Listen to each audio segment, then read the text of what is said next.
It's the dawn of a new year, full of possibilities and potential. A new year to learn, to grow, to open your mind. Your community believes you can do this. We want you to succeed. A community that's been where you are, has put in the work, who understands the pride. We show our pride with this sign as a reminder. We acknowledge the importance. We feel the tap-tap that beats in our hearts. It matters where you make it, and you will make it, right here in Toledo. Discover your passion. Discover the opportunities.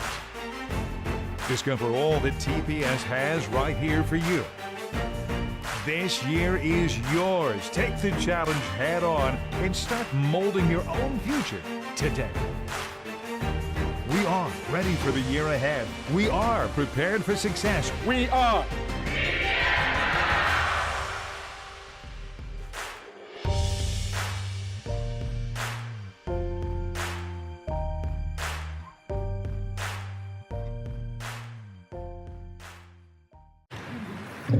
Good evening. Good evening. It's an honor and a pleasure to kick off our third annual State of the District. Before going to give these two young ladies again another round of applause. Representing Roger, thank you.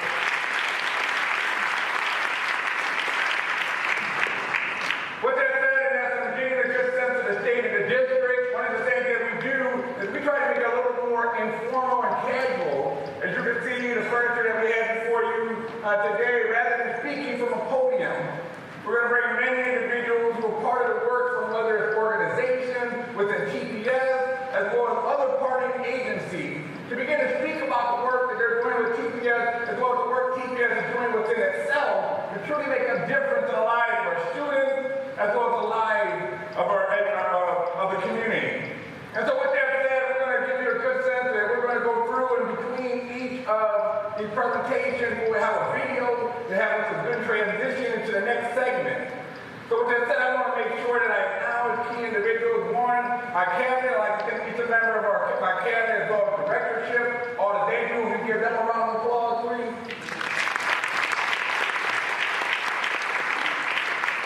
Well, I recognize we have state representative here, Teresa Fetter. Ms. Fetter, are you here? Thank you for being here.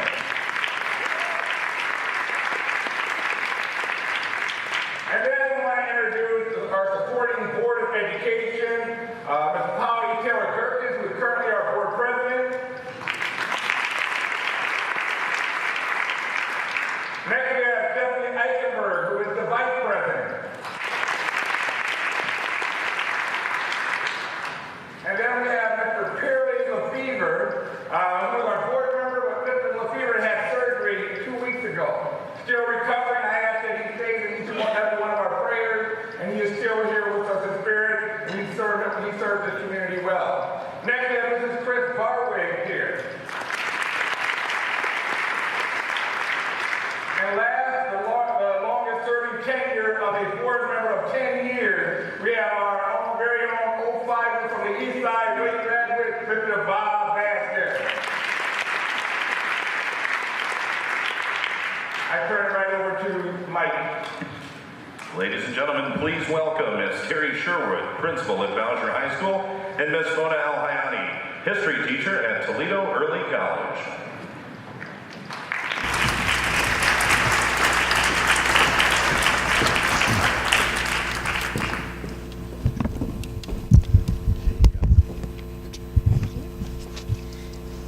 Again, what we wanted to do is, within the State of the District, acknowledge the things that we're doing as a district, more importantly, some of the things, in essence, of the accomplishment of those within our district. And so what we have is two individuals who have achieved distinction. We have one, Mr. Terry Sherwood, who has had, over 5 years at Bowsher High School, and she has done some remarkable things, and she had achieved the Principal of the Year from last year. If we could give her a round of applause.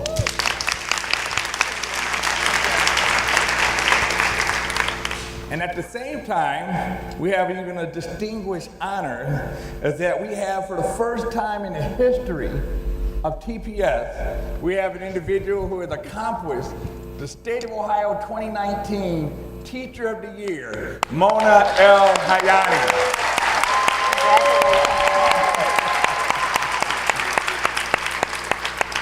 So let's go into first in regard to a few questions, Ms. Sherwood. Again, you know, we appreciate your commitment to the Bowser community as well as the Bowser students. Could you please give us a good sense of starting from day one until now and some of your major accomplishments? Well, moving to Bowser was great because I had always been in that district starting at Wallbridge, so I got to move up with some of my kiddos to the high school realm. And I think what we're most proud of, you know, we really have a team atmosphere at Bowser, are the great gains we've made probably in our graduation rate from the time I started to now. It's definitely a team effort. Every aspect, every department at my building works hard to make that work. I think one of the other exciting points are we're closing that gap of our demographics of students. So all students are closing that gap. All students are succeeding and reaching success. And I think that's a real big distinction, that it's all of our kids are making great gains. As many of you know, we've got a beautiful new turf stadium this year. And honest to goodness, I think we're playing better football and better soccer because of it. So if you haven't been by this new stadium and the turf, it's beautiful. And over the years, we've really reached out and formed some great relationships with some community members that are considering Bowser home and working well with the community. So, but again, I just have to put out that I've got a great staff, and it's a team effort over there. You know, and just the hard work that you've done as a team over there at Bowser High School, can you give us a reflection from day one to current, just in graduation rate and the accomplishments you have done there in the South End over at Bowser? My first year there, our graduation rate was about a 70%, and as of right now, we're at about 86.6%. So every year we've seen increases. Thank you. So our staff is working super hard, our students are working super hard, and that hard work is paying off. That's great. And we're going to go right next to Miss L. Hayani, known as Miss L to the students over at Toledo Early College. How does it feel to come back? You know, one of the things that we share is both of us are proud graduates of TPS, and how does it feel to come back to your alma mater here at Rogers High School, but more importantly, to come back here to be acknowledged as the State Teacher of the Year 2019? Thank you, and thank you all for your support.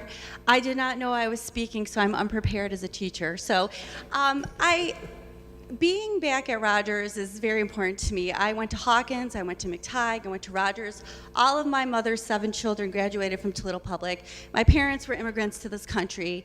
My father was a Teamster, an engineer with the city of Toledo. My mother was a professor and a teacher. And Toledo means a lot to me, and the guidance I received from my teachers at Rogers High School, specifically Mrs. Paulette Dewey, who was my AP English teacher, and Mr. William Gladio, who was my history teacher, who influenced me to become a history teacher, really is something that I hope my students will look at me one day and say that they have learned something from me that inspired them. So I'm really proud to be here, and you know, as I said before, you know, this is not my award. This is for all of Toledo Public Schools and all of the teachers in Toledo Public, and I will use my platform for the 2019 to be an activist to try to shed light on the issues of urban public education.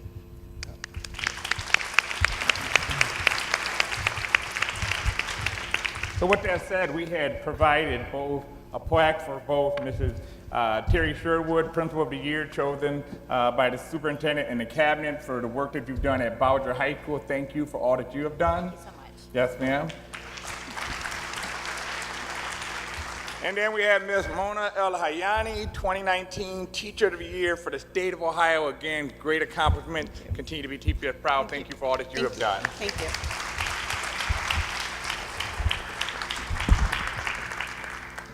Welcome to the stage, Mr. Ryan Stichulty, Treasurer and CFO.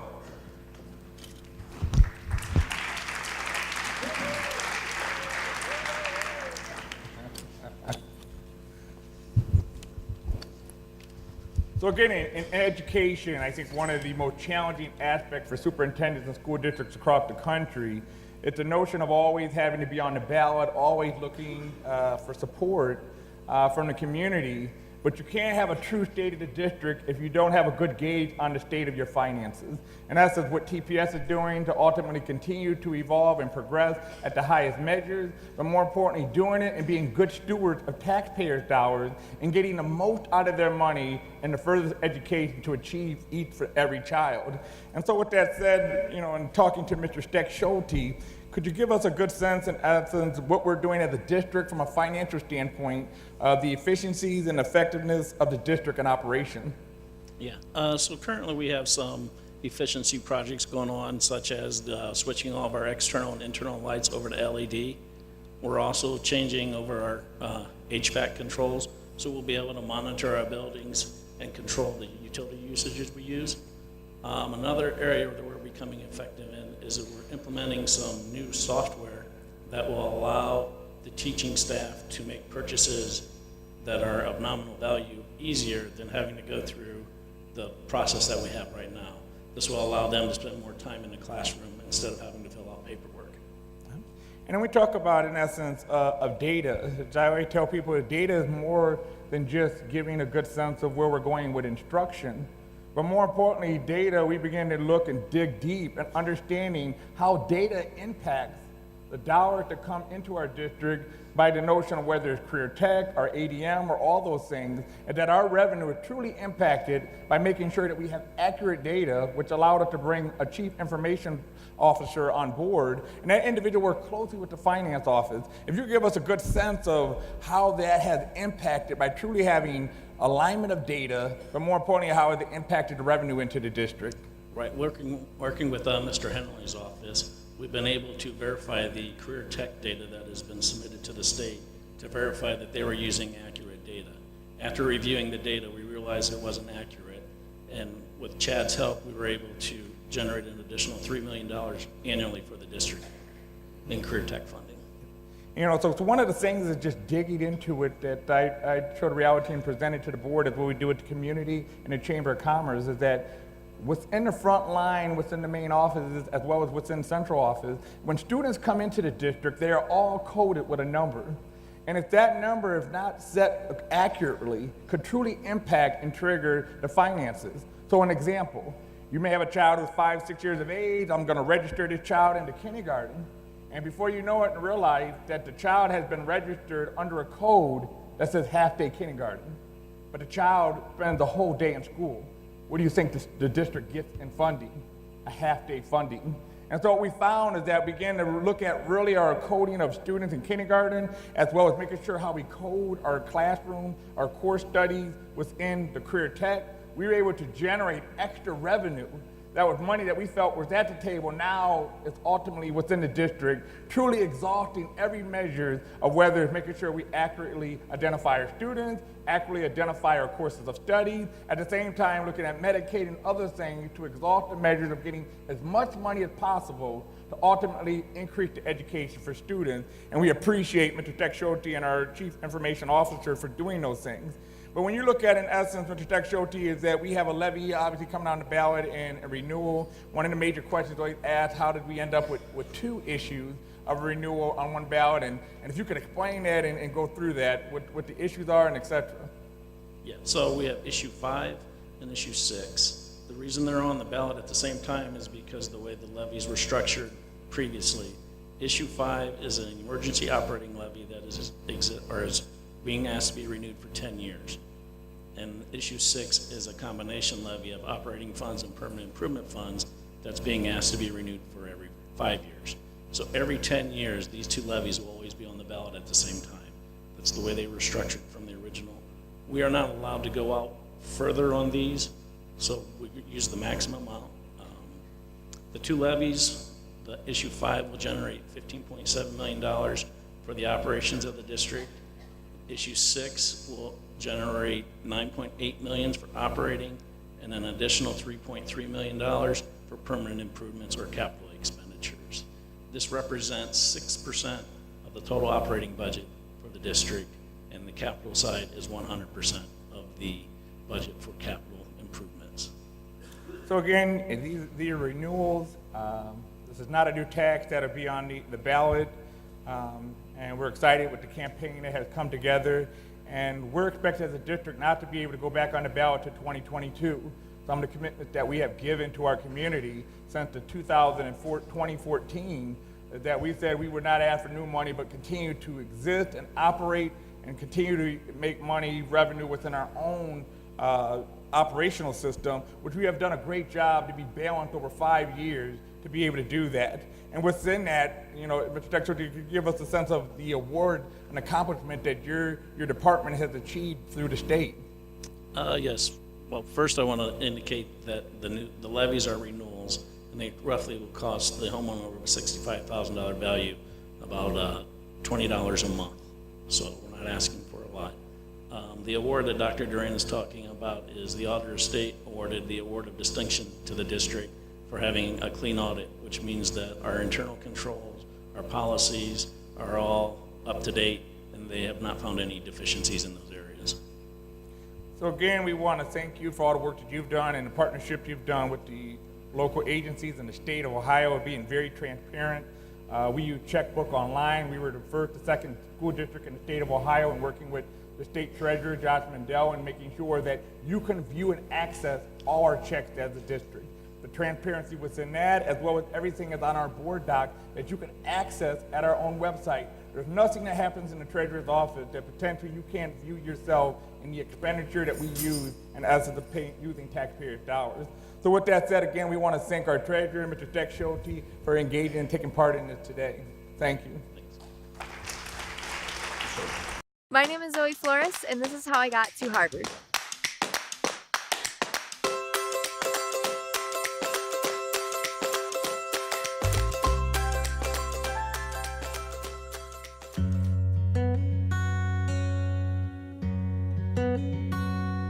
It's really not like any other school, and it mainly focused on STEM, which was a big thing. STEM, engineering, focus more on that rather than, sports and whatnot. They don't have any sports teams or anything. I want to know, what was the most fun thing you did here? Probably the robots. The first robot, everyone's just stressed out about it. Doesn't know what they're doing. They end up breaking, like the wheel goes flying off and stuff, and it's just fun watching everything, especially when your robot's finished and you're just watching the catastrophe that's going on with all the other ones. And it's a lot of work. Oh, it's a lot of work. And you have to be able to, the one key is, you have to be able to motivate yourself. A lot of times kids just throw stuff on paper. Well, that's what you asked for. No, I wanted it in a clear order and to make some sort of sense. She could do that, and she could also motivate the other students to do that. They liked her, so they didn't want to disappoint her. And that's true. And she got her work done. She did one thing. She has a good work ethic, and she's done on time. And that's a good example to show for the others in your class. Oh, Zoe Flores, she showed up, and I forget, it had to have been 4 or 5 years ago. Zoe had blonde hair and brown hair, and she was all prepared to argue with us because she had hair that was natural. That's what our dress code said. Nobody said anything about it. Very quickly, her leadership skills emerged, her interpersonal skills emerged, and I would venture by the third week of school, her freshman year, teachers would have quit if someone had said something to her. If you read about emotional intelligence and EQ, it's as important as IQ in moving ahead, and Zoe has that.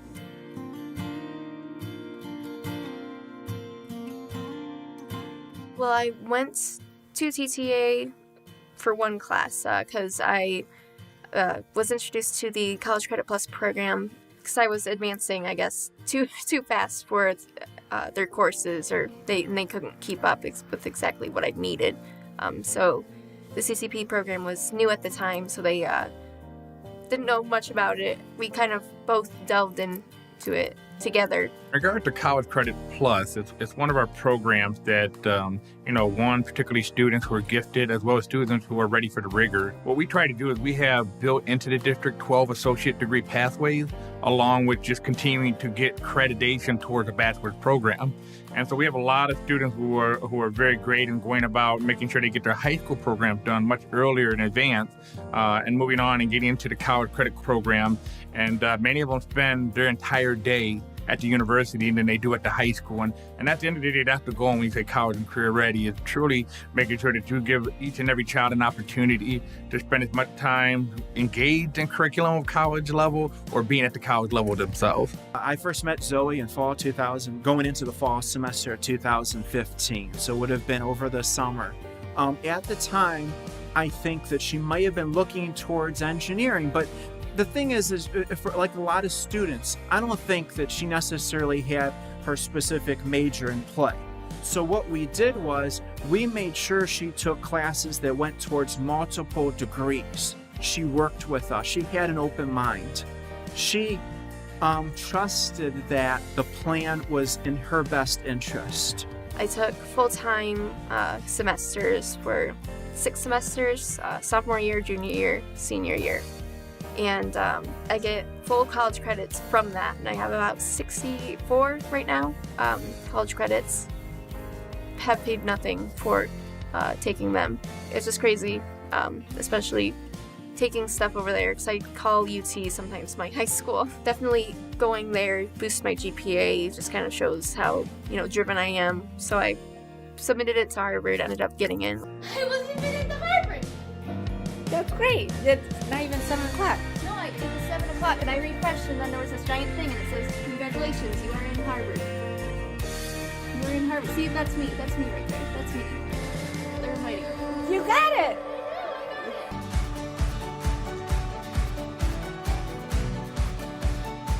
But it's just crazy. It still hasn't really set in exactly what's going on. It definitely was worth it. It's the beginning, but, it seems like I have a good base for everything that I'm hoping to build up.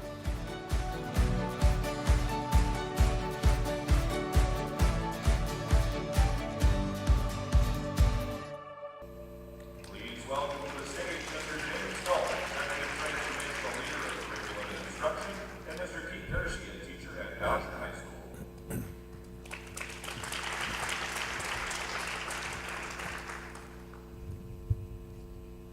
So again, it's an honor to be able to work with Chloe Flores. She received a full ride to Harvard University. And you can imagine that first day she walked into the president of the university office and with her parents. And the first thing is you can imagine they paused was to have a conversation about her hair. And the one thing that I appreciate the most is that she had character and conviction. And she stood there and stated that if you're accepting me, you're accepting all of me to be an asset to this university. And at that point in time, they said, welcome aboard.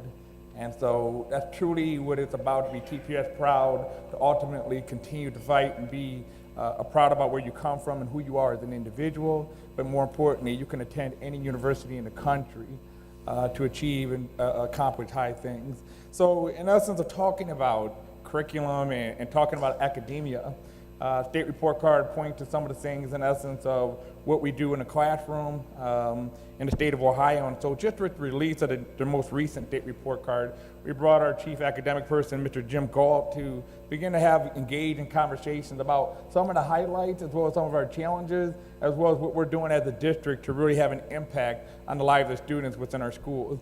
So in essence, Mr. Galt, if you could give us some sense of some highlights and some conversations that we can have to ultimately discuss what was in the report card itself. Absolutely. When the report cards are released, the state superintendent states, take a look at the story behind the grades. Take a look at the story behind the numbers and look for growth. And when I do that, and I'll start with graduation rate, we have a great story to tell. If I can get you in a time machine and go back to 2010, our graduation rate was 63.1. 4 years later, that improved to 63.9, an 0.8 of a percentage growth in 4 years. Now, between 2015 and 2018, that number has moved from 63.9 to 79%, over 15 percentage points growth in that same 4-year period of time. Now, that puts us right on the cusp of increasing our letter grades.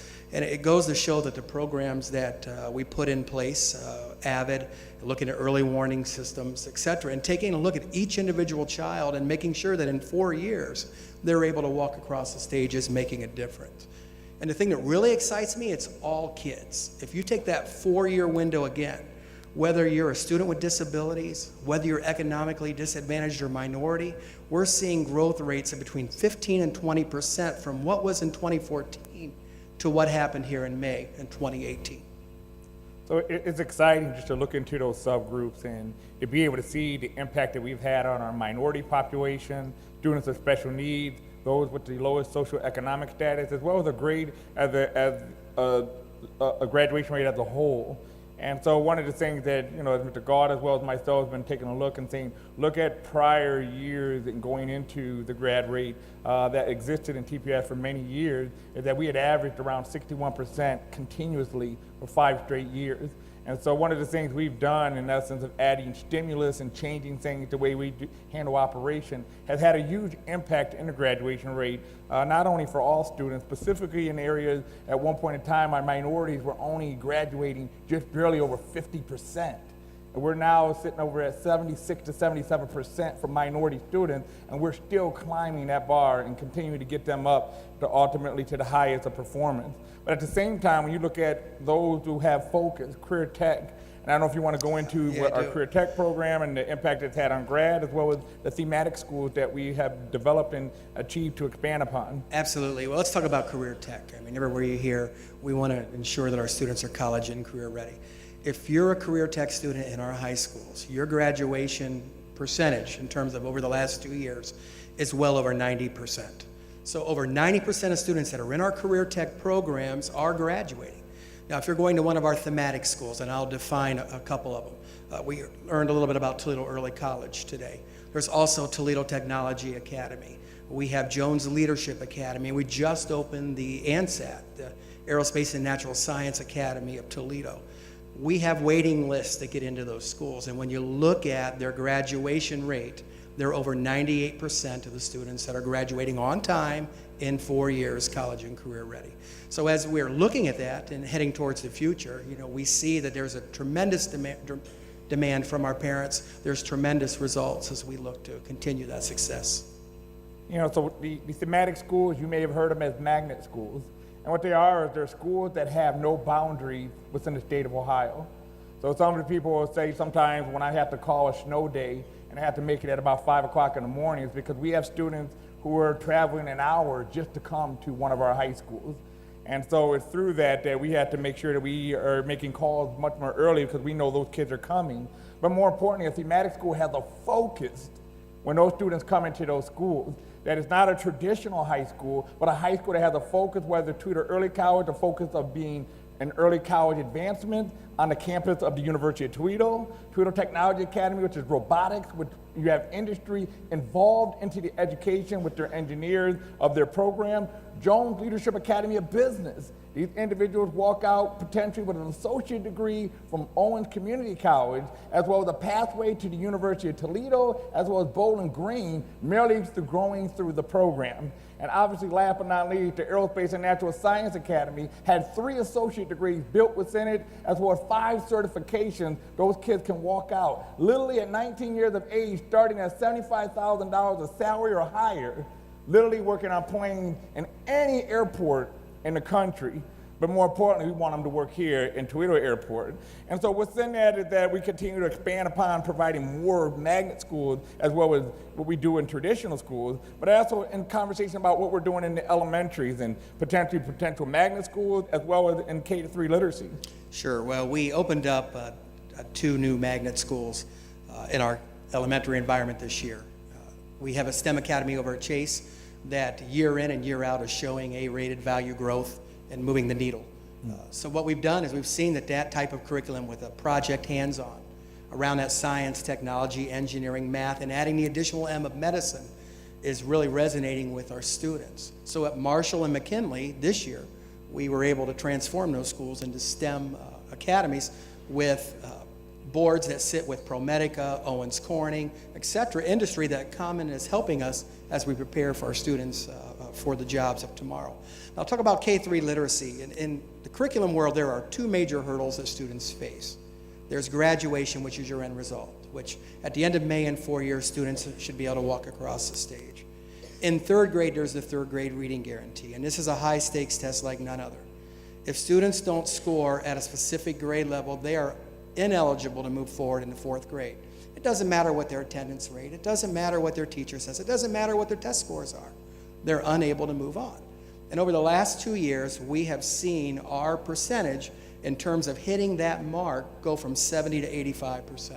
So once again, tremendous growth is happening within Toledo Public Schools. And we will continue to revamp our curriculum. And if you look at K-3, you start looking downwards. If 3rd grade's your hurdle, well, what are you doing in kindergarten? What are you doing in 1st grade, 2nd grade? And I know you are a big advocate of preschool. And when you look at the numbers, there are 1,200 students that are being serviced in preschool in Toledo. There are over 400 on a waiting list of parents who want to get their children to get a head start onto their education. There are 10,000 birth to age 5 students in Lucas County. And so when you look at all those numbers, there's a tremendous growth. And I've heard you say 1,000 times, the best part of intervention is prevention. So as we look at our curriculum, we're thinking of ways in which, instead of it being linear in terms of K, 1, 2, 3, what if it became more competency-based? What if we stopped looking at how old you were or what grade you were in and really looked at your skill set in terms of design a curriculum to ensure that when you got to that 3rd grade, no matter where you come from, you have the skill set to be able to pass that hurdle that's in front of you. And you know, and just the data itself and what we do, and any child who comes into kindergarten and takes the kindergarten assessment to be able to determine their baseline of where they're starting their education off with. And so this year, 82% of our kindergartners are not on track or not on pace to start school as kindergarten ready. 82%. Of the 82%, we're at about almost 65 need intensive intervention. Intensive intervention, this child has yet to step a day into school. Begin to say the disservice that ultimately doing something differently in our early childhood, which is the most essential time to ultimately start a child's education on, because they're coming in when you're 82% not on track.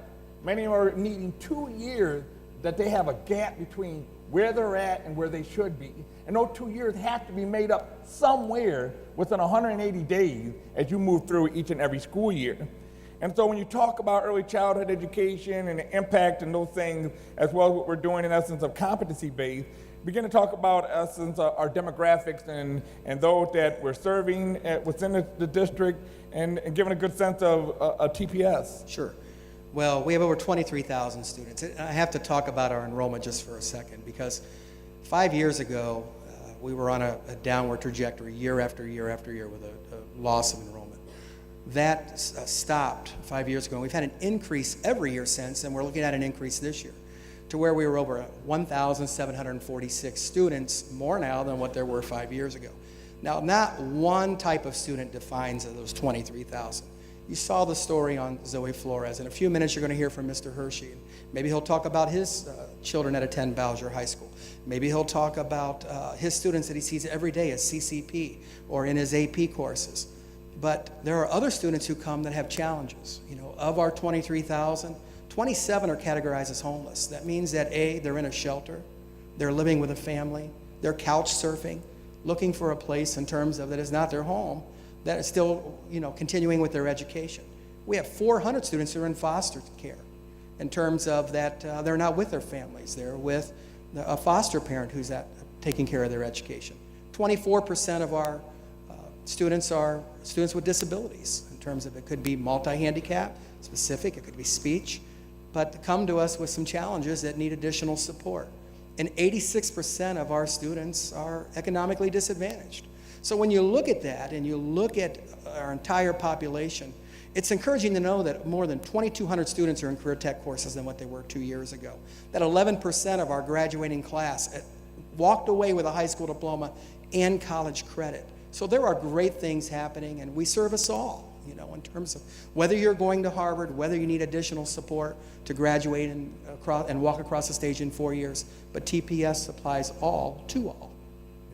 You know, the homeless factor is probably one of the most disheartening things that I, as the superintendent, have dealt with.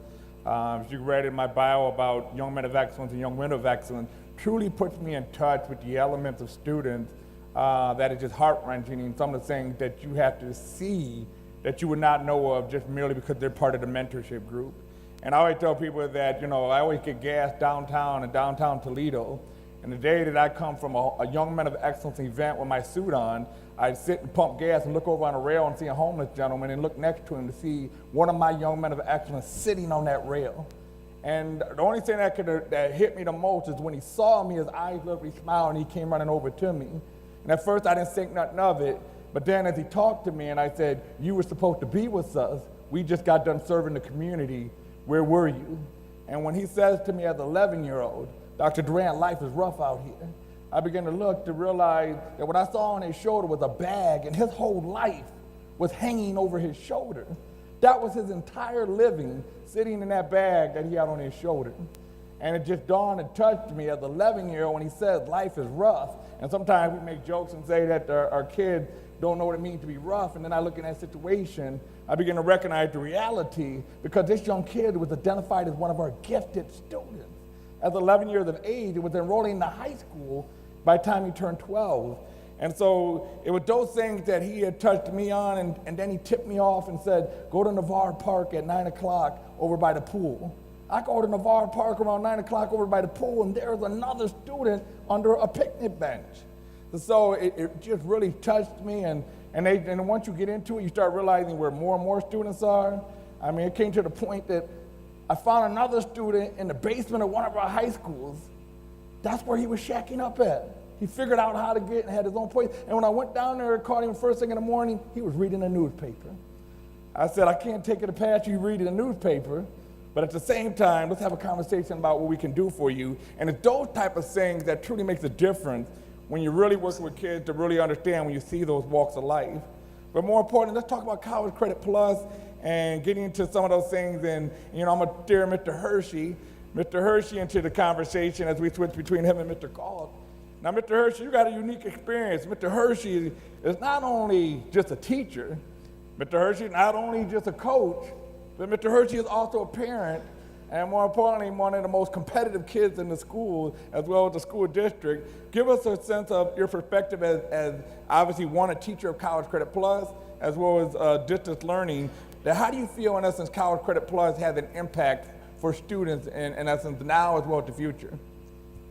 Well, talking about, the diversity here at TPS, that's one of the reasons I wanted my children to go to TPS. We do service those that need all the extra help, and we service those that are excelling. And I feel very privileged to work with our accelerated students in CCP and AP.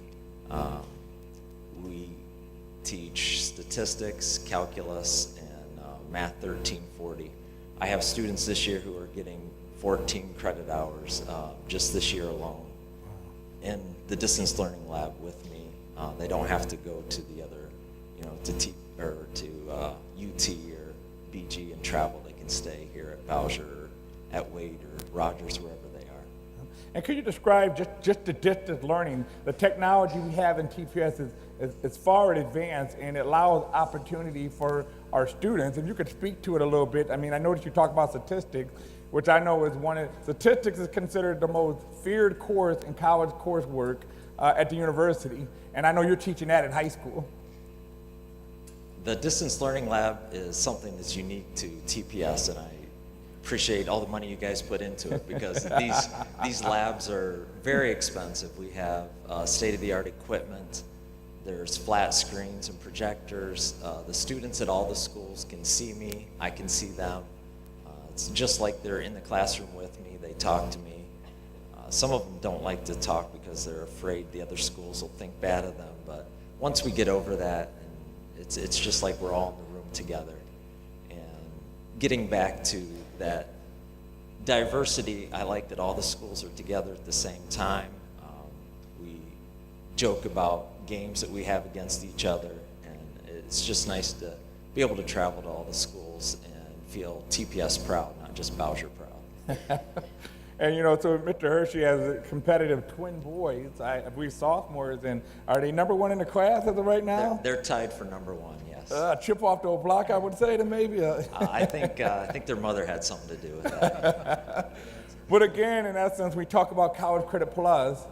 For every class that is taken, And maybe that's between yourself and Mr. Gauld. I mean, what's the advantage of taking a College Credit Plus within high school opposed to waiting to after graduation? Well, the biggest advantage I would say is that TPS pays for it, or somebody's paying for it. These students are getting free college credit. And my boys as sophomores, they decided they took sociology through UT, doing, a distance learning. And they're doing well there. They'll get some of these credits out of the way so that when they get to college, they can focus on what they want to study and not all the extra classes.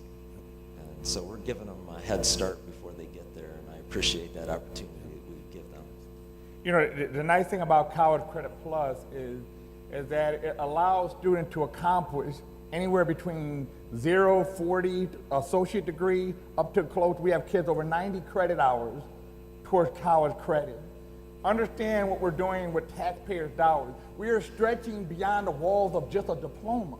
But these kids can achieve an associate degree with the same dollars that you're paying them taxpayers, that your child accomplished a degree and a diploma. At the same time, have an ability to become very close, and now that we added in 7th and 8th, could potentially get a bachelor's if they're very progressive and aggressive timeline to achieve a degree as well as diploma, we're truly having an impact on the lives of our students. But again, we want to thank Mr. Hersey for all that he's done. The Distance Learning Lab, again, is that you may not get more than 12 kids to take statistics in one building, but if you got a few from each building, you're now able to provide an AP course offering, in essence, because now one teacher is teaching it to all the high schools, and that's what he does with the math, and we truly have a true appreciation, and I truly think and value what you say, in essence, because my father held that over with ourselves, my brother and my sister, was he wanted more than just an education, but he wanted us to have a social education, that you need to understand the elements of all individuals who walk this community, from whether it's the socioeconomics, from whether it's race, religion, and you're going to experience that here at the high school that I choose for you. And so I always thank him each and every day because of what it balanced to me as a person, and to hear you say that truly is you're leading your young men to the right direction. So again, thank you. So with that said, we're going to thank Mr. Gauld as well as Mr. Hersey. Thank you both for all that you do for the community and the district.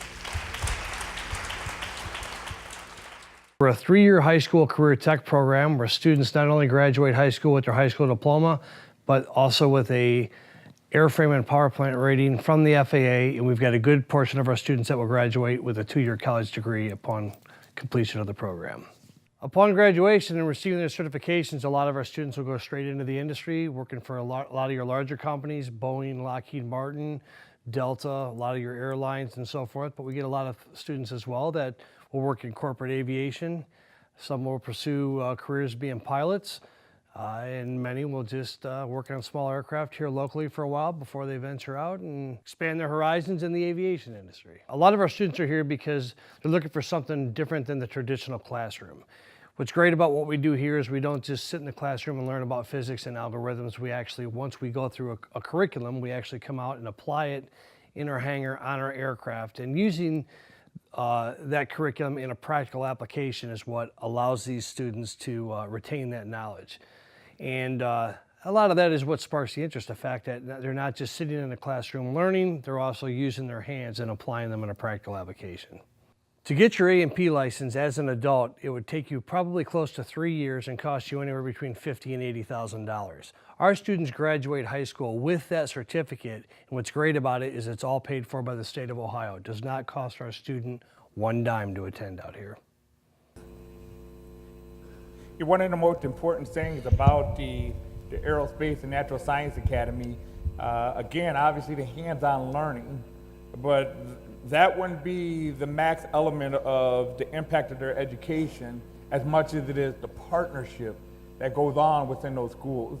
And so within it, that program that we have not only the aviation airline, but we have the zoo, we have the Port Authority, which we have representation here tonight, as well as the Metro Parks are all involved within that location to not only work with the teachers, but with the students to actually get experience with an industry within the school setting, meaning kids are going to school as if they're going to work, because beyond the 4 years, they'll be going right into the same location, doing the same type of jobs, working with the same type of individuals or those individuals that they're shadowing with, truly because there's this opportunity provided with the Aerospace and Natural Science Academy.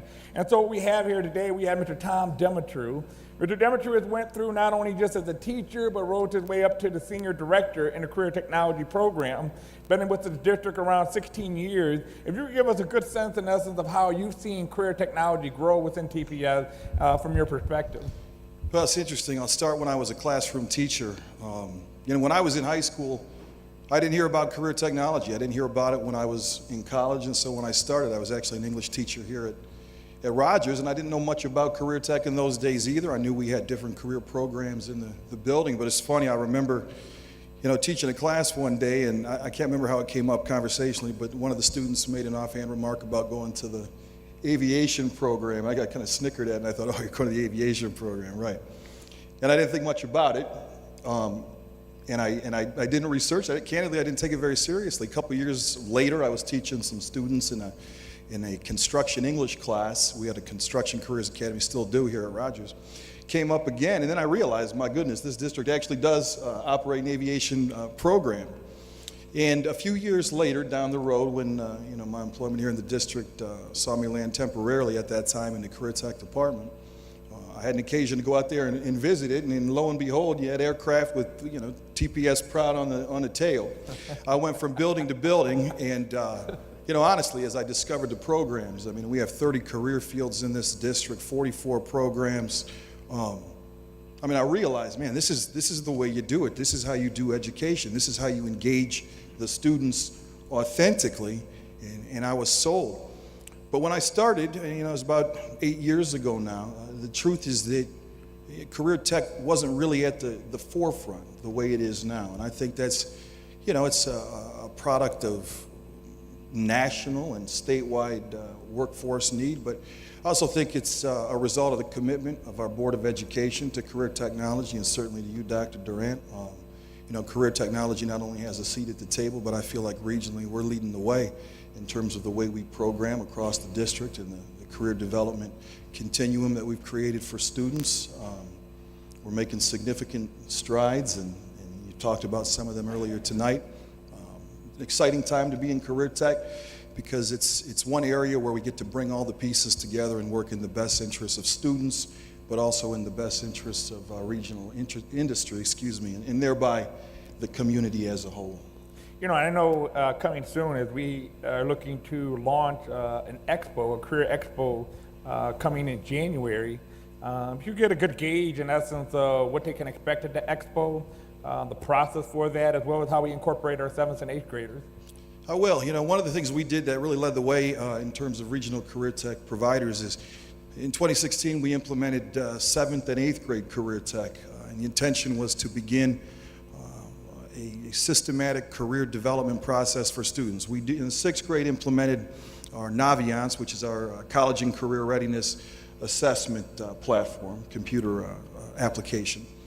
And we use that platform to provide a variety of aptitude assessments, skill inventories, to begin to help students get a sense of what their interests may translate to in terms of potential career pathways, as well as give them an idea of some of the areas that they're uniquely skilled in that maybe they've never realized before. So what we do in our 7th and 8th grade, in addition to providing career exploration within the district and career fields outside what we offer internally, is we proctor these assessments to provide that individual feedback to students. And what we're doing this year is taking that information from 8th grade students, using that to program their attendance at a large-scale expo at Seagate Center in January, the Career Connect Expo.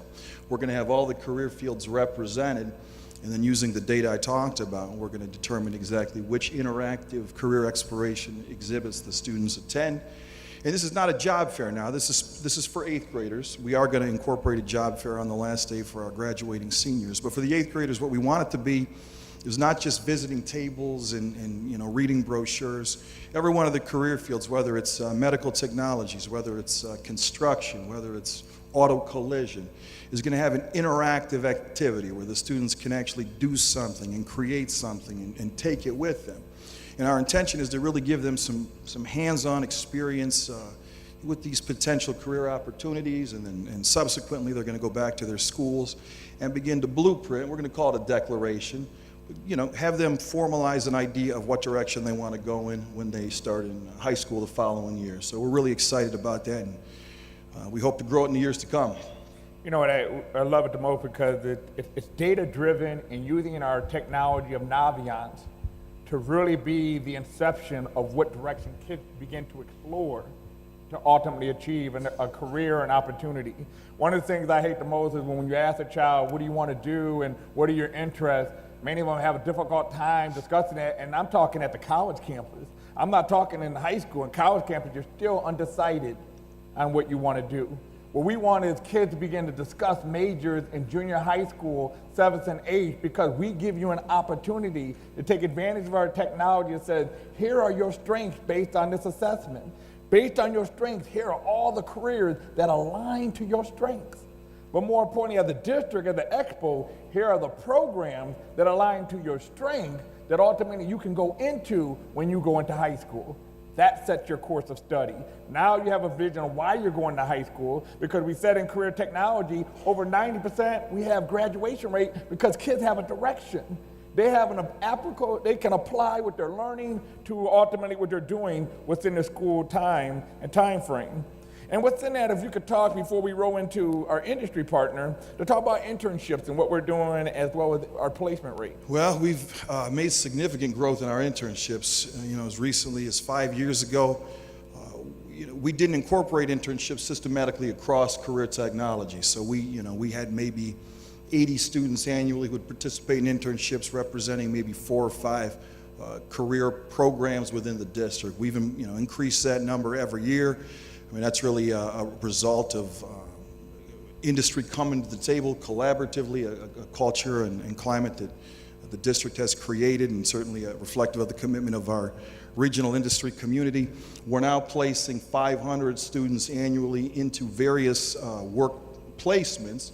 And we know that if we can get students into these work placements before they graduate, you're building that bridge so when they walk across that stage and collect that diploma, that bridge has already been created for a next step.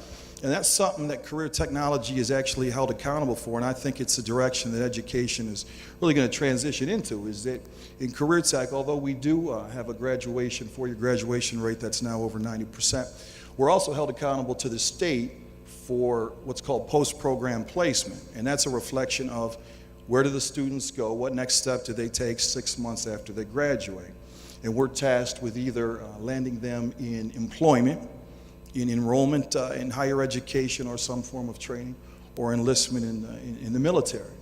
And 4 years ago, the Career Technology Department in TPS had a post-program placement rate of 45%. We've worked diligently, and I think this ties in with the increase in the internships. That number has now increased to 77% post-program placement. So 77% of career technology enrolled students are either enrolled, employed, or enlisted 6 months after they graduate. So we're really proud of that, and it's exciting for students, certainly, in the community. That's exciting, and want to take our hats off for industry partners because they're providing opportunity, because the probability of employment increases if a child is into an internship. To go from 80 to 500 tells you the good sense of really the intentional effort between industry as well as the district to truly having an impact. But more importantly, to go from a placement of 45 to almost doubling it to 77, understand these are kids who are leaving high school contributing to the system, giving taxpayer dollars into the system to support the system, opposed to the system supporting them. And that's truly a huge difference of really becoming civic responsibility and becoming young adults, of being career ready as well as an opportunity to be college ready. And so within this internship, we have a great experience with the Port Authority. My major philosophy is that get beyond the walls of an isolated school and bring industry into our buildings, or bring our building industry to the industry partners. And so to bring our school to those industry partners allowed us to leverage an idea about what if we just took an aerospace and natural science academy and put it at the airport. And it was that conversation that led to Mr. Paul Toes, who had been instrumental and had been running with it, and we are just excited. But again, give us a consensus of why the Port Authority to get involved and why get involved in this endeavor.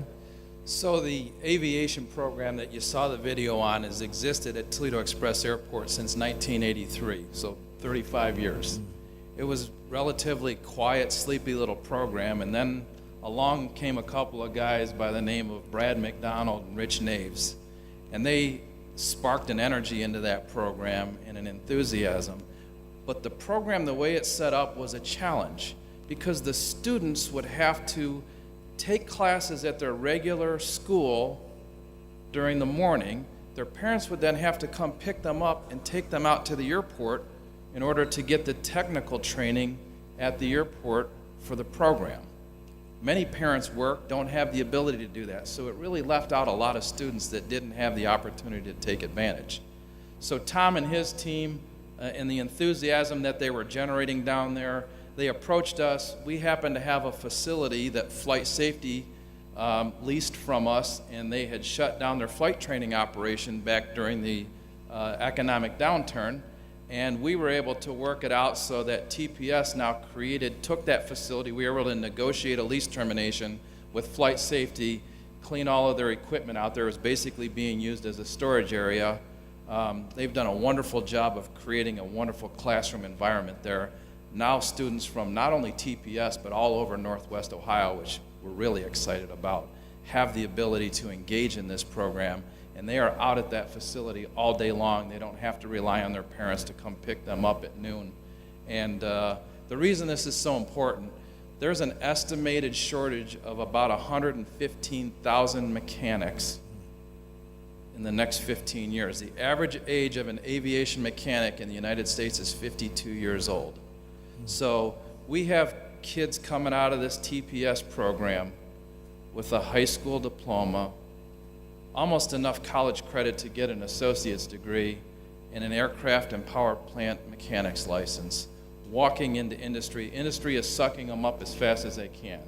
Some of the best entrepreneurs we have running businesses at Toledo Express Airport graduated from the TPS program, whether it be at Toledo Express Airport or when it was at Macomber downtown.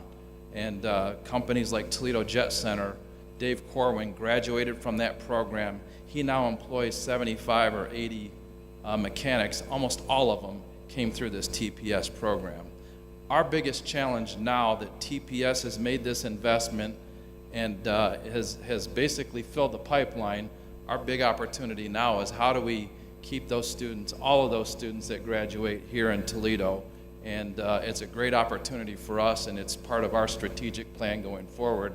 How do we start building large hangars and attracting some of those aviation maintenance companies to Toledo rather than taking our students who are getting pulled. I know Gulfstream, Air Wisconsin, all of these firms are coming in and they can't wait to get these students graduated and try to pull them out of Toledo, but we're going to fight them hard on that. And as industry, as school district, we are working on the main philosophy is that we educate you here to get a job here, to want you to live here. And that's truly the strategy of economic revitalization, and it happens through education and industry working together to make these happen. And so within that, it becomes an industry attraction. If you could give us a good sense just in Toledo, the forecast of workforce as well as workforce development, and I know you're doing a lot of work, and we've worked together somewhat of the property over there at the over at the Overland Project, and we're seeing new facilities and companies come up as well as working with the county to get individuals to go through a work key process to be prepared to work. You give us a good sense of the forecast and what you're seeing as well as what we can sense to see in the future. Yeah, so one of the things that we're still trying to get good at in this community is partnerships.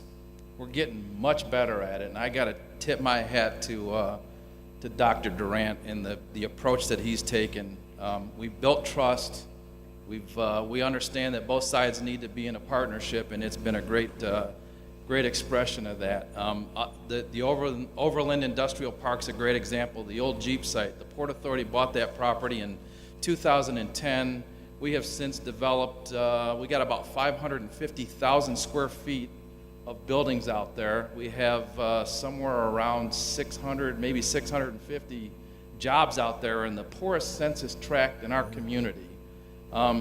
It was a partnership. We approached TPS about putting a tax increment financing district in there, which would really provide some money to keep investing back into that area.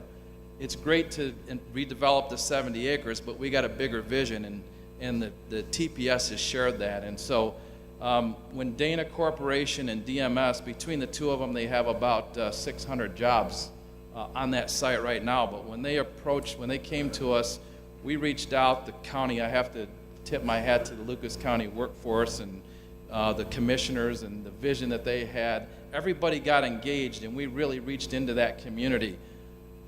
The unemployment rate in Northwest Ohio proper at that time was somewhere around 5.5%. In that census tract, it was 16%. Really worked hard.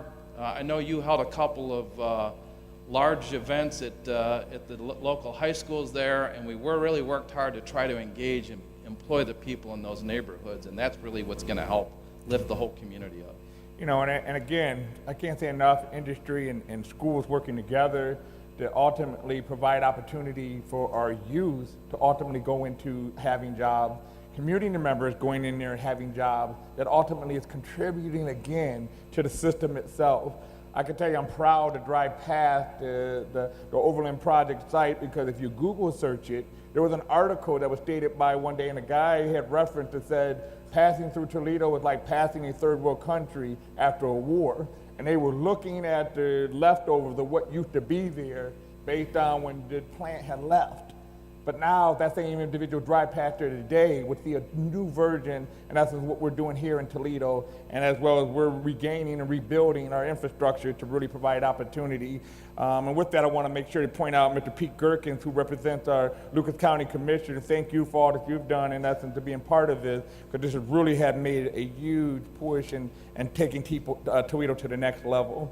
So again, I want to again thank Mr. Paul Tost as well as Mr. Tom Demetru for all the work you've done, and that's the workforce development and providing opportunities for our youth. Thank you.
Again, with the wake of travesty that has happened in high schools across the country, but more recent in the Florida incident, had created a stir and energy amongst the youth, and ultimately wanting to have a voice within school districts as well as their community, which had allowed us to begin to engage in a conversation and launch a conversation about Student Voice Initiative. And so within that, Mrs. Gerkens, the president of the board, had been a true advocate and passionate about really working with the various organizations within the city of Toledo to provide just that. So again, I want to refer right back to you, Ms. Gerkens, and saying and give us a good sense of the why you think this is important and where you like to see this go as students as well as the district.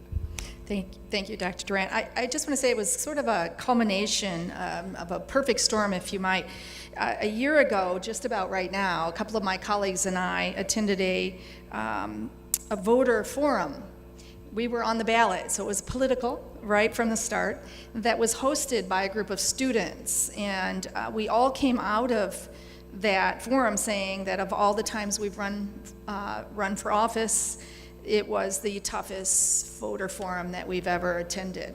And so the students held us accountable. They called us on the carpet and they asked very good questions, and that got us thinking about, we need more opportunities to hear from our students. At the same time, throughout the year, our board members and I went to a variety of professional development opportunities, different conferences around the country, and we just individually started gravitating towards those sessions that talked about student voice initiatives in other school districts. And then we would come back together very energized about the notion of having a very authentic and real student voice initiative in our own district, and culminating sadly with the mass shooting in Parkland that's less than a year later, really just at the beginning of the next year, followed by a student-led March for Our Lives event in Toledo.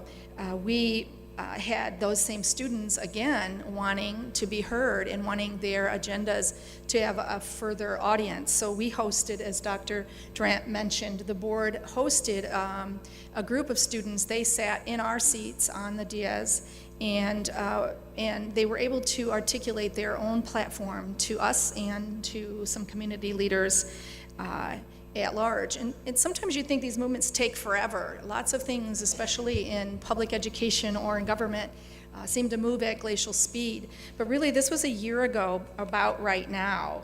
And immediately after that time with our students, or even by the time we had the students up on our dais in May, our curriculum division sort of jumped right on it and initiated our own student voice movement. And between May of 2018 and today, that has moved leaps and bounds, and I'm hoping to hear directly from one of our students about the impact that's made, and then again from our senior director from the curriculum division about the data that we're using to help students drive their own problem solving. For the board, I think one of the more important things is that the ordinary student be tapped for the student voice movement. This isn't a popularity club. It's not something you get elected to like student government. Well, student government is very, very important. It's not the most academically elite students. It is students across that whole spectrum, the leaders and those who maybe don't normally have the opportunity to be heard. That's one of the important priorities for us. And of course, that students be given the opportunity to choose what they want to work on in their schools. And from those moments throughout the past 12 months to today, I cannot be more TPS proud of the progress we've made on our Student Voice initiative. And I have great hopes that it's going to continue to really make an impact on how we as a board govern. We want to look towards the future of what is the role of the student voice in our governing efforts. So everything from solving problems in their own schools to district-wide problems to having a seat at the table with their locally elected Board of Education. And so, what you said is the board president and the board have worked hand in hand with Mr. Galt's office, and Ms. Lawless had been on the front end and working and really coordinating and really getting into the trenches of these things. And so, Ms. Lawless tell us, in essence, the district going about, how did the district go about launching the Student Voice Initiative, and and how do we go about keeping students engaged? So I immediately kind of jumped to the front of the boat with this one because while I'm an administrator, I'm always an educator at heart, and this was something that I'm truly passionate about, which is empowering our students to use their voice in a meaningful and impactful way. And so when this opportunity came to our office, I really just kind of said, yep, it's mine. And however, as I sit here, I truly represent a team of individuals. That's the beauty of this project, is that it's truly a cross-departmental team of individuals that are working on this project. We have representatives from communications, from K-12, from Positive School Climate. So it's truly a whole holistic approach to this initiative. And when we started to develop and plan this out, as Miss Taylor Gherkin just said, we really started looking at, okay, what are we going to do to empower our students, but also teach them along the way? And so we started at looking at essentially what do we need to equip our students with to make some decisions, right? So we started by gathering data. So we administered several surveys, one to students, to the student body at large, as well as adults in the district, surrounding issues of safety, climate and culture of the building, and belongingness. And we started there because those are kind of the foundational needs of our students. And from there, we held some focus groups where we dove a little bit deeper into those topics. So once we had all that data, the question was then, how do we bring the students together in an impactful and meaningful way? And so that was actually the video that you just saw was our kickoff event, which happened in September, in which we brought students from all 11 of our secondary schools together in our boardroom, and we started to work through our process of change, which is involve, plan, advocate, transform, and evaluate. And so we worked specifically on involving the students because, as Ms. Taylor Gherkin said, they were students who didn't really know each other. Again, they were nice. Each one of our schools did a wonderful job selecting students that were representative of the entire student population. And so we spent time involving them in the process and creating community working agreements for what does it look like when we work together as a team.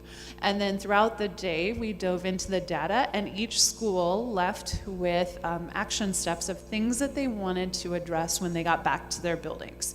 And that, to answer your question of how we're keeping students engaged, that is what's happening in the schools throughout the school year. So each of the teams are continuing to meet on a minimum of a monthly basis. Some schools are really running with it and meeting more than one time a month. Some would love to meet weekly, in fact, if they could.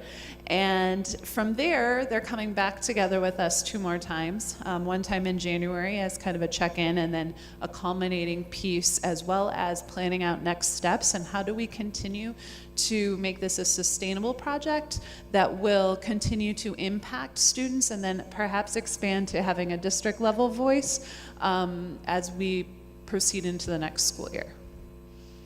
And that leads us into the conversation about that the group had developed a logo and a Yes. brand with the Yes, they SMART. sure did. And tell us about the brand and the SMARTs and, Right. and what it stands for. So our communications team on our kickoff day did a great little session on branding and how you develop your identity as an organization. And so this was one thing that was frankly very difficult, I think, for every single adult in the room, and those that were there can speak to it, because we just wanted to create the name for the group, right? Because we just wanted to figure it out. And we quickly realized, in fact, one wise person, Trevor Jeffrey, said, nope, we got to let them choose it. So throughout the day, the students came up with different ideas of what this initiative meant to them, and then at the end they voted, and the winner was SMARTS, which stands for Students Making Achievements Right This Second. And from there we had some logo options developed, and the students again voted on the logos, and this is the one that won. And just turns over to hear from Angel, who is a senior at Woodward High School. give us a good sense and tell us why you chose to want to be part of the Student Voices, and tell us about the action steps over at Woodward. All right, well, my counselor, Mrs. Ramirez, she came to me and told me about the group and what was going to be going on, and she asked me if I wanted to be a part of it, and I like to consider myself a leader. So I told her, like, yeah, I'll go check it out, see what's going on, and I went and I really enjoyed it. It was a nice time. We got a lot of stuff accomplished. We came up with some ideas we wanted to implement when we got back to the school, and something we just worked on recently, we just finished it. Have you guys heard of the Sandy Hook Promise? Mm-hmm. Well, we like to participate with stuff with that, so they had Start With Hello Week, and we wanted to really get to, one of the things we discussed was respect between students and teachers and students and other students. So what we did was we have these pause cards, they're part of the PBIS thing, and we've had them, and the teachers just, when we have good behavior, they give us stamps and we can use them at our school store. But we decided to make special ones. They say Start With Hello on back. We had them for the students and the teachers, and basically what you had to do was go meet other people and meet the students and teachers and ask questions and get their signatures and stamps and stuff to know that you actually did it. And we wanted to do more stuff to get school spirit going. So basically there's 5 things on here, and once you have them completed, you have to turn them into your counselor. And once you do that, your name gets entered into a raffle, and you get 3 free tickets, 2 for your parents and 1 for yourself for our football game. That way we could get the spirit going, and you get the drawing, you get like a gift card or something to get more people interested in it. And it was a success, I think. So we're working on getting things started right now with attendance stuff and trying to get more people to come to school and have interest in being there. And then, Angel, if you want to finish off, where do you see this type of Student Voices, where do you would like to see it in the future and moving towards? Well, I would like to see more schools like really be involved, because I don't know what's really going on if the other schools are really getting into it like we are, but I would like to see them really get it together. You know what I'm saying? Get it together and just bring it to the meetings and stuff where we have with everyone, and let us know what's going on at their schools, and bring it like to more bigger things like Ms. Baldwin said, like the district, and maybe we'll be able to have a voice for bigger issues in the future. So again, we want to thank our board president, Ms. Lawless, and the curriculum, as well as our very own student here at Woodward High School.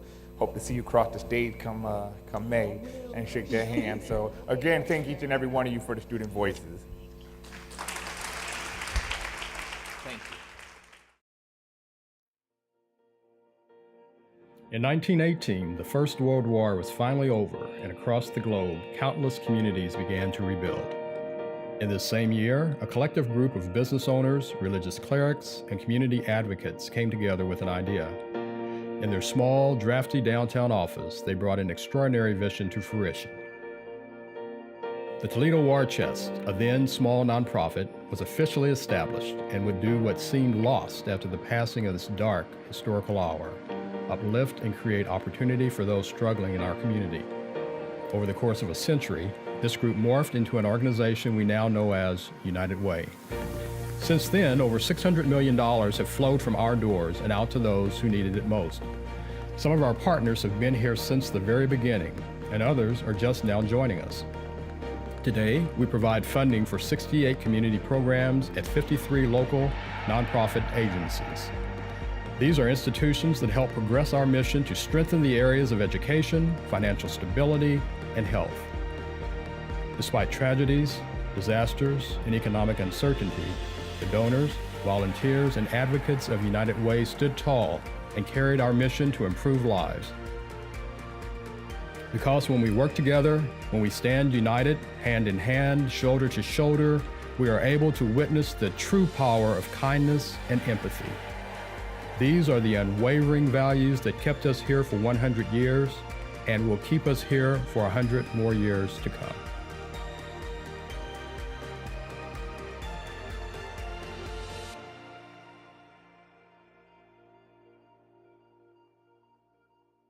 And from the United Way, Wendy Custer.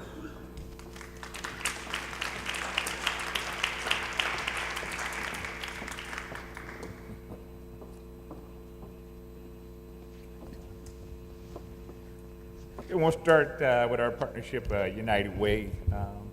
Mrs. Petru is now the new executive director, CEO, and president of United Way, and so we always appreciated the partnership with United Way, and we look forward to the partnership with yourselves coming. And so, just in essence of education, outreach, and health, how do you see United Way continue to have an impact, as well as what you see in the future from United Way, particularly if you're talking about the Hub project? Okay, well, and as you know, we've made direct investments. Thank you, Dr. Durant, by the way. It's always wonderful for the United Way to get to tell their story a little bit. Now, as you know, we've made direct investments in TPS with the Social Emotional Learning Program. We've also invested in programs like the Boys and Girls Club Building Competencies program that teaches children about leadership and good study skills and wellness and that sort of thing. But the Hubs program to me is especially exciting, and I appreciate the fact that the TPS is really working with us and our faith-based community and other organizations. I think it was Mr. Toth that said partnerships are everything for success in a community.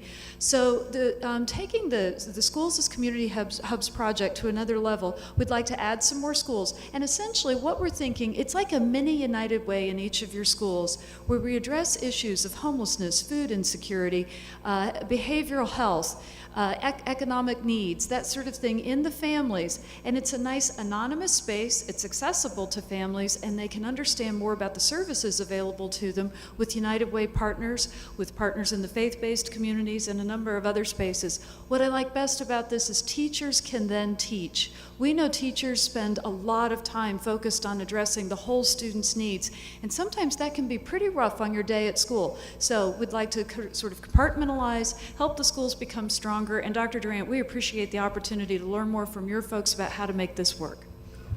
I know one of the other programs you have that I always appreciated with the Real Men Read program, and bringing industry people into the building to read the first and second graders, or kindergarten first and second, to really leave an impression that real men do read within that. I'm not sure if you want to touch base on any of that, or it's the Real Men Read program. Well, and that, you know, that has grown over the years, and I think to your point about those public-private partnerships, I think that programs like that have given funders the opportunity to get inside and to see the needs of the schools in a very different way, the needs of students. And it's through those opportunities that I think they're more in touch. It's funny, I spent the day at Dana talking to them about giving to United Way and supporting these programs, and they get very excited because they're out there all day. They're working very, very hard, but they're not in touch with students like you all are.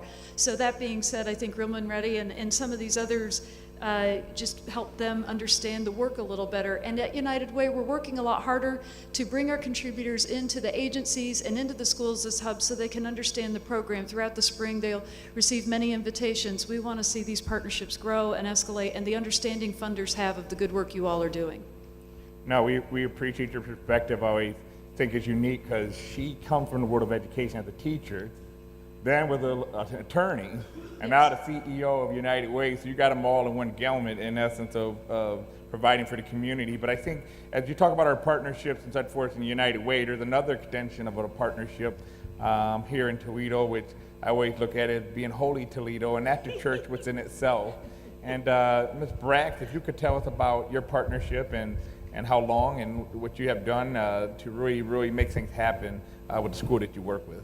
Okay, well, Grace Church has been a partner with Kaiser School this is our 13th year. We provide reading tutors, and our principal. We provide reading tutors in K through 3. We volunteer at special events. We host different family events, parent appreciation events. We host field day. The different events go on and on. One of the projects that we're most proud of is that with 5 other churches, we've partnered to open a school pantry, and we serve all the teachers at the 4 elementary feeder schools here in the Rogers District. And it gives us an opportunity to not only meet the needs of the teachers, but then to have those needs, those supplies passed on to the students as well, and to fill a gap. So within Toledo TPS, we have an initiative called Bringing the Holy Back to Toledo. And so within that, we are getting the churches involved to be a support system within the schools. And so on various Sundays, I go out to speak to the churches. And what we do is we use the talent within the congregation as a tithes and offering to the students and the community of these schools. And so we appreciate the partnership Kaiser's had played over all these years. We currently are at 36 adoptions, which you were one of the very first to really step up and be there and continue to work. And so we appreciate our faith-based community as well as our outside agencies supporting that, because it's going to take a collective effort to have a collective impact on the problem that we face within our community. So again, thank to both of you. We appreciate all that you do, and then we're going to roll into something special after we do the introduction.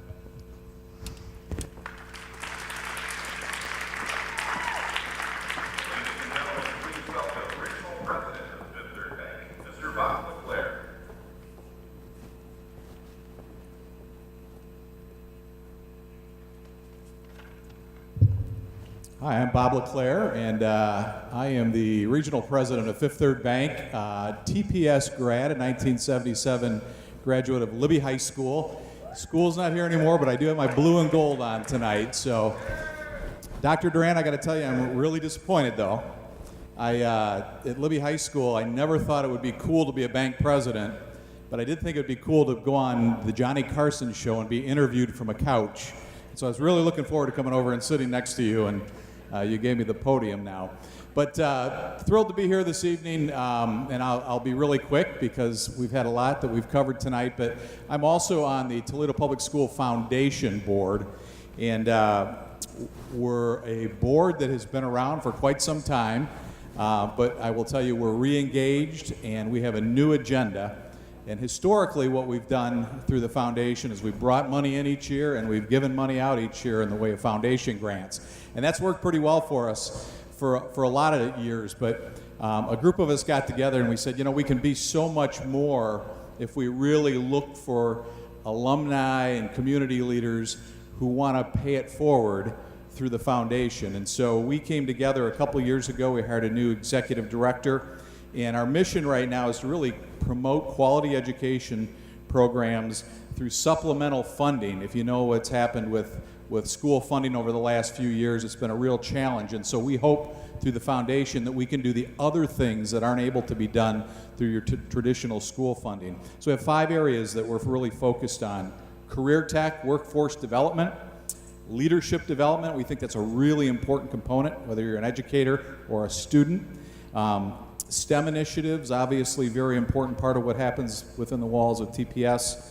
Early childhood development, we've heard a lot about the importance of that. And then certainly athletics as well. And so we've got fairly a wide net that we've cast. And what we're trying to do right now is to go out and identify alumni who have the ability to pay it forward through the district and look for ways in which to reconnect them with the district to help us with some of this good work.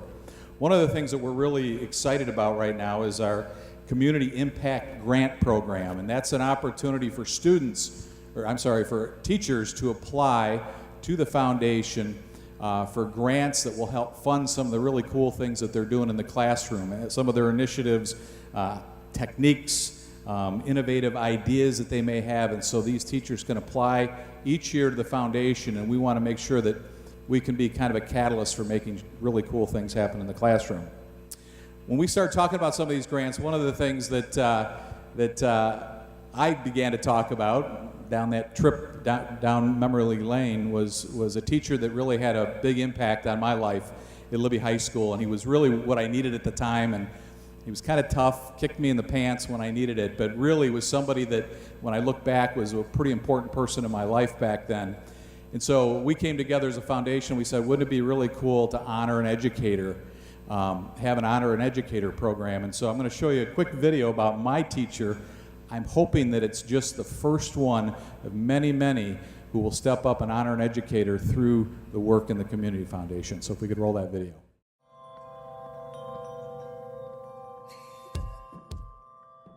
Well, I started teaching at Libby High School in 1973. I started when I was 27. I had a career in the business world, and the chewing gum lost its flavor. Well, Bob was a very unique person. What I remember meeting him at first was he had a wonderful, positive personality. But I think the biggest thing that that I remember with Bob is that he carried the characteristics that take you to success in life. And one is he had a good work ethic, he was responsible, he was dependable, he had integrity, and he was honest. Those characteristics are what's going to bring you success in life. But the biggest thing I look back now, when I think about Bob now, is how he gives back to his community. And he's done that through the different organizations and his giving back to TPS through the scholarship and the foundation to help other kids. You know, the older you get, you start to reflect back on life's moments and, you know, maybe turning points in your life. And, you know, for me, high school was one of those turning points, and he was a teacher that really, I think, took the time to understand me a little bit. And I'm in a position in life right now where I can give back to the school system, and I'm trying to do that. And there's really no better way than to honor a teacher who made a difference along the way. Well, I was very, very surprised, and I was certainly very humbled. And I think what you just mentioned is the key to me in terms of teaching is planting the seeds of growth, not only academically, but also in character development, socially and emotionally. Planting those seeds, and you never know when they're going to flourish, but that's the joy in teaching to me. So I don't think we tell our teachers this enough, but his impact on kids made a difference, and while you don't necessarily realize it when you're doing it, as life goes on, you start to see the impact that your work in the classroom you know, made to kids. And so I think it's just great to recognize him. And I think we need to do more of that, recognizing our teachers that came along the way and kind of had impact in our lives.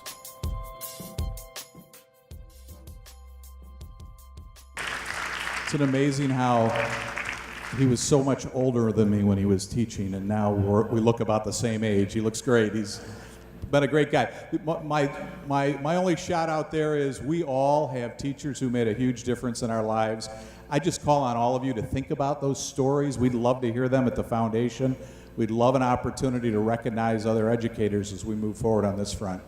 And I would tell you, when you talk about pay it forward, that looks very different for everybody. Everybody's got a different way of paying things forward. And I would tell you, not just the educators within the district, but the employees that show up every day, I know make a difference in the kids' lives that pass through those doors. So I got a great example that I'd like to show you or talk to you about, somebody who really made a difference and paid it forward. Her name is Jean Ford, and she works in the food service area. And she's been there for the past 34 years. She actually worked at Nathan Hale Elementary with Dr. Durant at the time. And last year, Jean found a $100 bill when she was at the grocery store, I think out in the parking lot. And being the good person that she was, she walked into the grocery store and she said, "Hey, I just found $100 out in the parking lot. So I'd like to give this to the manager." And the manager came out and thanked her and said, "You know, we'll hang on to this, and if nobody claims it at some point in time, we'll call you." And so a couple of months went by, and Jean got a phone call and said, "Hey, you know what?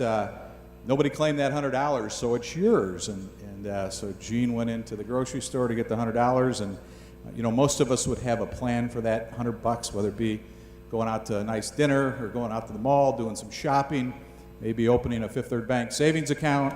But Jean had a different plan, and she left there and she went to the bank and she got 10 $10 bills that she took home with her. And with those $10 bills, she had 10 graduation cards. She put that $10 bill in 10 graduation cards, and gave them to random graduating seniors at Scott High School, just random gift. Now, if you were one of those students that received that, you felt pretty special, and that's probably something that you'll remember forever. That's one example of paying it forward, and Jean is a great example of what that means. And so we'd like to invite Jean up and thank her for all of the things that she does in the district and for just really making a difference.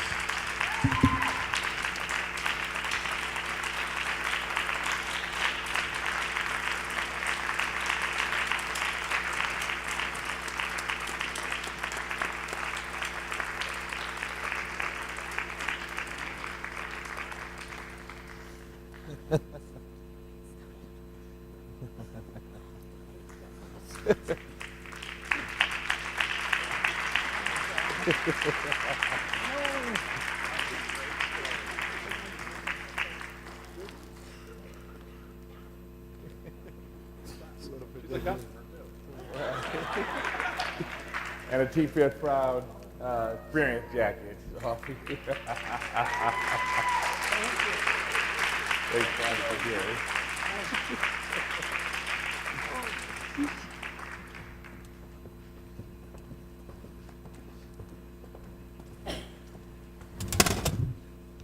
We're going to close out for tonight with the final word, but just again want to thank Mrs. Jean Ford. Done a lot at Nathan Hale when I was there, but more importantly, the cafeteria as well as all workers in our district in serving students each and every day. And so when I left Nathan Hale, I went on to Spring Elementary, and there was another cafeteria food service worker. And I can remember, because it was 18 years ago, is that the student was crying and was crying hysterically, and I asked the young lady why she was crying. And the young lady said, "It's my birthday," and nobody noticed.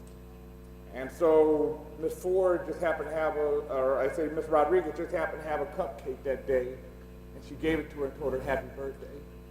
Ever since that day, every child whose birthday at Spring Elementary, she makes sure that every one of them have a cupcake. And I went and visited the school last spring and asked the 8th grade class, does she still give out cupcakes? And this is 18 years later. And every one of them with a resounding sound said, yes, she does. That just one person out of many who give to our students each and every day. Is that it's that small token of a cupcake that means a lot in the life of a child. And it's those things that truly makes us TPS proud. But at the same time, we get to confront the other reality of poverty and ultimately the impact it has ultimately in urban communities.